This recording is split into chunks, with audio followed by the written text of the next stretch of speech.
Yo, yo, yo, yo, yo, what's up, my fantastic family and friends? It is your boy, Mr. Dominique, aka the Scorpio King, baby.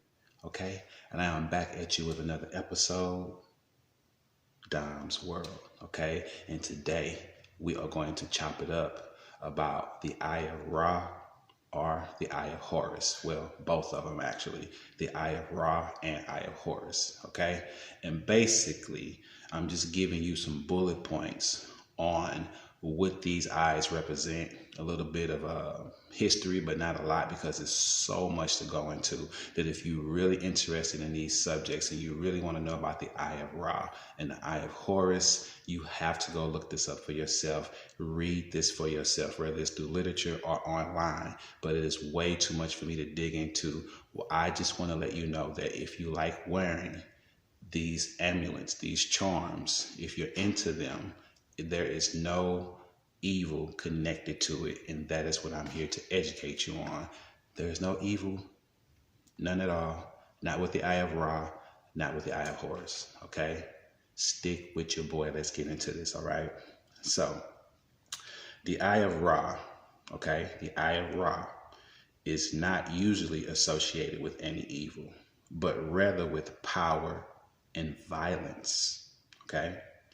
Violence is not to be mistaken for evil in the context that this is being used in. The Eye of Ra is usually not associated with evil, but rather with power and violence. It was used in ancient Egyptian culture as an amulet of protection for pharaohs who thought it would help bring them harmony. Okay? That's a little bit of something. Let's get a little bit more. Let's dig a little deeper. Let's dive a little deeper. Okay? The Eye of Horus was associated with healing, protection, and wholeness. Okay? The Eye of Horus associated with healing, protection, and wholeness. The Eye of Ra represents the right eye, while the Horus represents the left eye. Although the stories vary on which eye is represented by which name. Okay, so depending on who you're talking to, what you're reading, what religion or culture, it varies. Okay.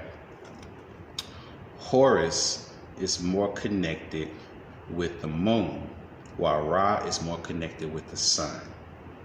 Horus with the moon, Ra with the sun.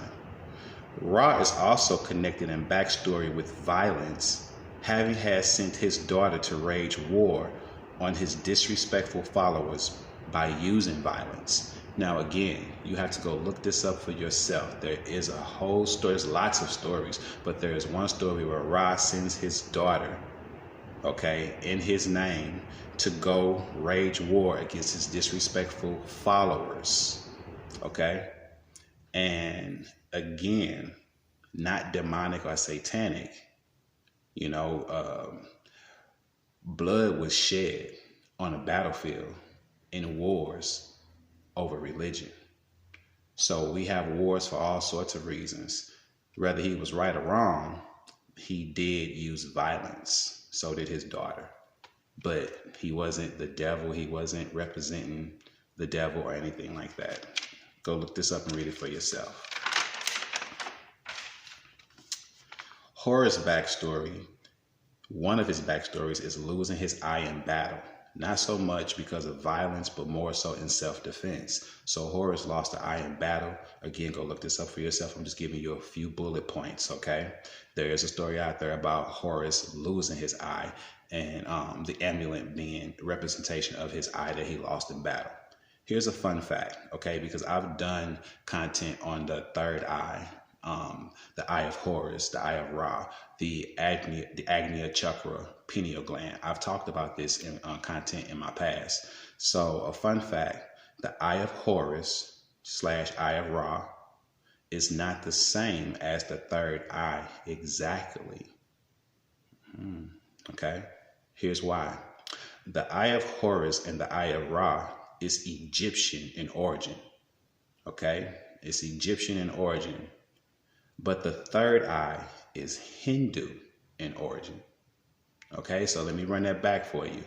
The Eye of Horus and the Eye of Ra is Egyptian in origin, while the third eye is Hindu in origin.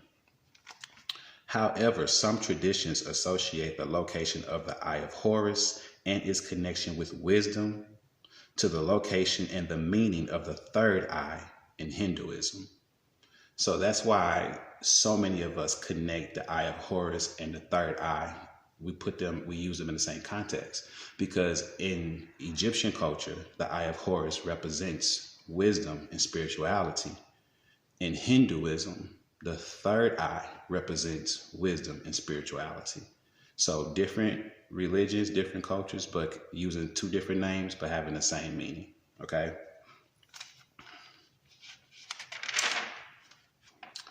Now, let me leave you with this, okay? There is no evil connection that I was able to find associated with the Eye of Ra and the Eye of Horus, as far as it being demonic or satanic.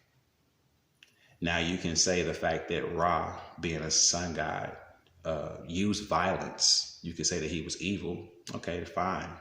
But I'm just saying that these charms don't represent evil, nor do anywhere in the context do they use the word evil when talking about Ra or Horus. There is so much more for you to learn about these two characters of ancient Egyptian culture. But I just wanted to touch on a few bullet points to my spiritual brothers and sisters who are into the Eye of Horus, into the Eye of Ra, okay, or the third eye, whatever you want to call it. I just want to let you know that there is no evil origin, okay? And know what you're wearing. Do your history, do your research. If you want to wear something, look it up and see what it's about. Don't let nobody tell you, hey, that's of the devil, you shouldn't wear that. Go look it up and see if it is. And if it's not, then do you, okay? But there are satanic people out here who do what they do, and we are not those people. All right, so again, if you like what you hear, subscribe to the channel, hit the bell for all notifications, like and share these videos. Family, stay positive, keep the vibrations up. We always want to elevate ourselves. All right, we want to elevate here in the heart, in our spirit. We want to elevate in our mind. We want to elevate always, okay? So just always read and go online and look up anything that you're curious about. Don't let nobody tell you what's up. You go find out for yourself, okay? I love you. Peace and one love.